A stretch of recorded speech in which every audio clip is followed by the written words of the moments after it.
Dans cette vidéo, on va je vais vous partager une astuce à la fois assez cool et assez dérangeante, et vous allez voir que ça a probablement heurté la sensibilité d'un certain nombre de personnes, et que l'espace commentaire pourrait être assez rigolo dans quelques jours. Ça va notamment heurter tous les vieux de la vieille du commercial et de la direction qui pensent que on est encore dans un monde où parce qu'on donne un salaire à quelqu'un, on le paye pour travailler, pas pour avoir des états d'âme. C'est une question très simple qu'il faut que vous puissiez poser à vos commerciaux. Il faut que vous compreniez à quel point elle est importante. C'est très important pour refléter la qualité de l'onboarding de vos équipes, la qualité de la stratégie finalement marketing et commerciale de votre entreprise. Alors évidemment, si vous aimez la vidéo, vous pensez au petit pouce bleu et à vous abonner. Si vous ne l'aimez pas, faites pareil, comme ça vous pourrez détester les suivantes. Mais c'est important, ça nous aide à nous faire connaître et puis ça aidera d'autres haters à nous trouver.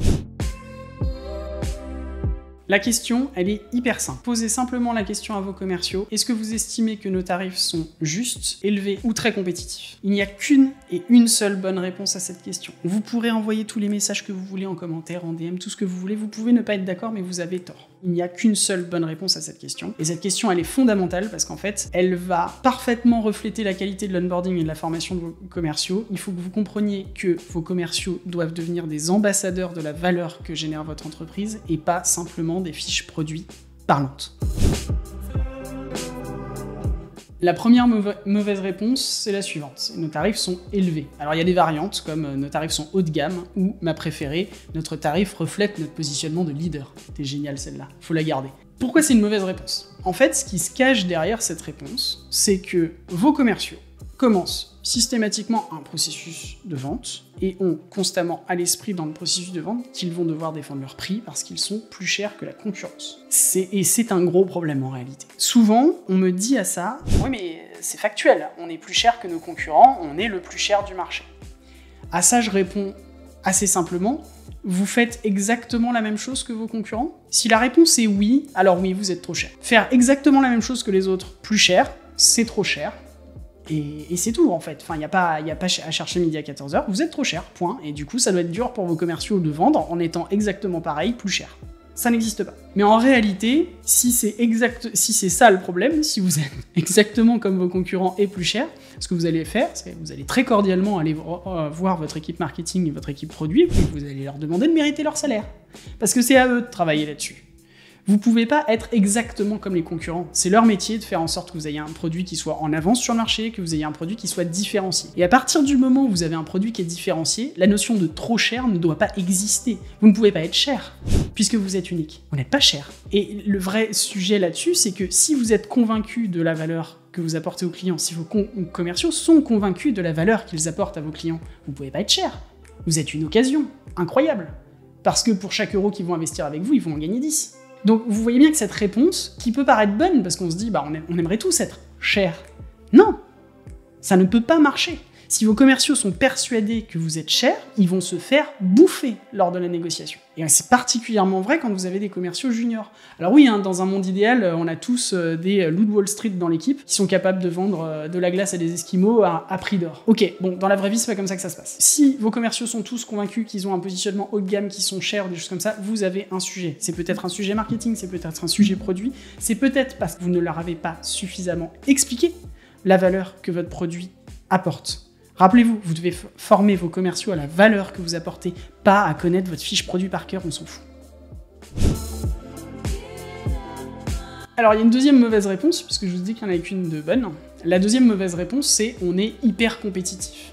J'adore quand l'équipe commerciale est enthousiaste et dit on est hyper compétitif, on est moins cher du marché et tout ça. Là c'est beaucoup plus simple que le point précédent, c'est que si les personnes qui sont 365 jours par an en face de vos futurs clients et qui doivent justifier d'un prix sont absolument certains qu'ils pourraient vendre le produit plus cher, eh ben vous n'avez pas cherché à midi à 14h, vendez votre produit plus cher. Vendez votre produit plus cher. Les commerciaux, c'est ceux qui sont généralement les plus réticents, à tort, pour augmenter les prix. Parce que beaucoup, notamment les juniors, vont considérer que si on est plus cher, on vvend plus difficilement. Alors ça c'est faux, mais ce sera le sujet d'une autre vidéo. Le truc c'est que si vos commerciaux sont absolument convaincus que vous êtes pas cher, mais vendez plus cher. Il n'y a aucune difficulté à le faire. Vous allez augmenter vos marges, vous allez pouvoir augmenter vos salariés comme l'inflation, vous allez être un héros des temps modernes parce que vos salariés sont heureux, votre comptable est heureux, tout le monde est heureux.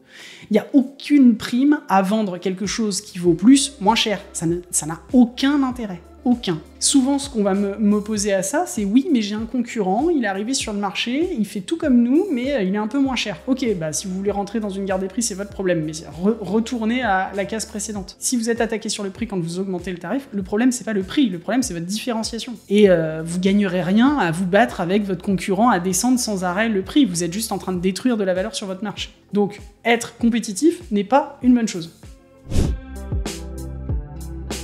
Vu que vous suivez bien la vidéo, vous avez compris, il n'y a qu'une seule bonne réponse, vous vendez au juste prix. Alors pour des tas de raisons, y compris des raisons qui ne sont pas des raisons de fond, les commerciaux vont rarement dire qu'ils sont au juste prix. N'empêche que c'est la seule bonne réponse à cette question. Vous devez transformer vos commerciaux en ambassadeurs de la valeur de votre marque. Ils doivent être convaincus jusqu'au bout des ongles qu'il ne peut y avoir qu'un seul prix pour ce produit et c'est celui-ci. Faut pas que vous craigniez d'être attaqué parce que vous êtes cher. Non, vous n'êtes pas cher, vous êtes unique. Pareil, être bon marché n'a aucun sens. C'est pas une proposition de valeur d'être bon marché. Donc comprenez bien que cette question qui paraît simple révèle en général des tas de sujets. Et il ne s'agit pas ici de dire que c'est à vos commerciaux de fixer vos prix. Simplement, sachez que c'est vos commerciaux qui sont face aux clients et qui doivent vendre. Si eux sont pas convaincus de votre prix, il y a un problème. Et le problème, c'est pas forcément eux. Et c'est très important que vous le compreniez. Le problème, ce n'est pas forcément eux. Oui, vous les payez. Oui, c'est vous le chef. On a compris. N'empêche que eux, ils sont face aux clients. S'ils sont pas convaincus du prix, c'est soit que vous leur avez pas suffisamment bien expliqué la valeur de votre produit, soit que peut-être votre produit ne vaut pas ce prix-là. Et ça, vous avez un problème. Mais c'est pas le leur. C'est celui de l'équipe marketing, c'est celui de l'équipe produit, c'est celui de d'autres équipes. Donc faites très attention à ça. C'est un sujet qui est explosif, le pricing. Mais globalement, c'est pas la faute des commerciaux et leur poser la question est un super révélateur de votre stratégie de prix. Donc évidemment, si vous avez des questions, des remarques et des insultes, mes DM sont ouverts sur LinkedIn. N'hésitez pas à commenter la vidéo, à vous abonner, à la partager, même si vous l'avez détestée, comme ça d'autres la testeront avec vous, comme je l'ai déjà dit. Et puis on se retrouve une autre fois pour une vidéo sur la vente et le marketing.